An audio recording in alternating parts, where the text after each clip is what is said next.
პროვოკატორებმა აფსით ახლა აქედან და გვაცალეთ თუ შეიძლება ნორმალურ ხარს ლაპარაკი თუ არა და შენაირებს მიუჩენ აგერ ადგილს პროვოკატორების თავი არა გვაქვს ნამდვილად იძიქი ახლა და იწმუტუნე. აი ასე ხდება საერთოდ, როდესაც შენ სხვისი მითითებით დაიწყებ ომს, სხვისი დავალებით დაიწყებ ომს და როდესაც სხვისი დავალებით დაწყებულ ომში მარცხდები, ვინც დაგაწყებია ომი და რა თქმა უნდა ახლა იმას ლაპარაკი, რომ ზელენსკი ახლა დაიწყებდა ომს, რომ ამერიკელებიდან არ ქონოდა მხარდაჭერა, ან ბრიტანელებიდან არ ქონოდა მხარდაჭერა, ან ევროპელებიდან არ ქონოდა მხარდაჭერა, ხო პირდაპირ თქვა, რომ ბორის ჯონსონმა გვითხრა, ამან გვითხრა, იმან გვითხრა. ახლა ნადგურდება ეს ქვეყანა, განადგურების პირასაა მისული, მაგრამ ხმას სამწუხაროდ დიდად არავინ არ იღებს. ახლა რაც შეეხება ევროპელებს. ევროპელებმა თქვენო ძალიან საინტერესო მომენტი არის ევროპელების მიმართებაში.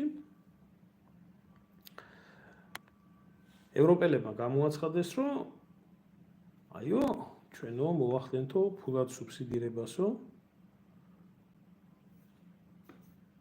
უკრაინის და ზელენსკის რეჟიმის მიმართო შეიარაღებასაც მივაწვდითო, გვერდში დაუდგებით ყველაფერშიო და თვითონო ჩვენო ევროკავშირი გადაიარაღებას გეგმავს, დღეს იქნა გაჟღერებული ეს ურსულა ფონ დერ ლაიენმა იმას რა ქვია განაცხადა ესეთი განცხადება გააკეთა, რომ 800 მილიარდი ევრო უნდა ჩავდოთო ევროპის შეიარაღებული ძალების ხელახლა აყვავებაშიო, აშენებაშიო და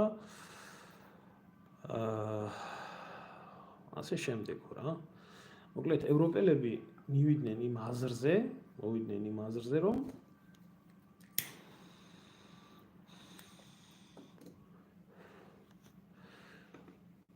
საკუთარი შეიარაღებული ძალები, რომლებიც პრაქტიკულად ცივი ომის შემდეგ მინიმუმზე იყო დასული ევროპაში და იჯდნენ თავიდან ბოლომდე ამერიკელების უსაფრთხოების ქოლგაზე, თავადვე ხელახლა მოახდინონ აღდგენა.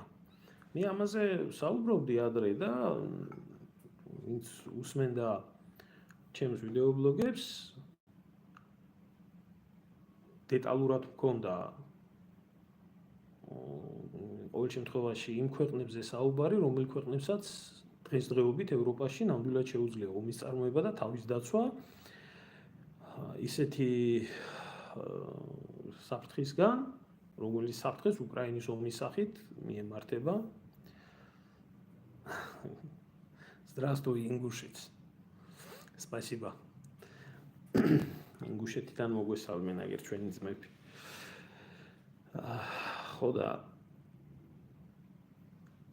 ასეთი ქვეყნები ნატოს ბლოკში არის მხოლოდ და მხოლოდ ორი ამერიკის გამოკლებით.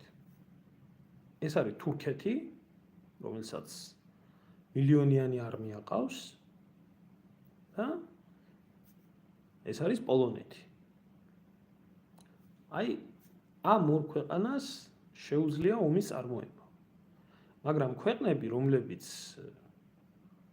ძირითადად წამყვანი ბირთვი ქვეყნები არიან,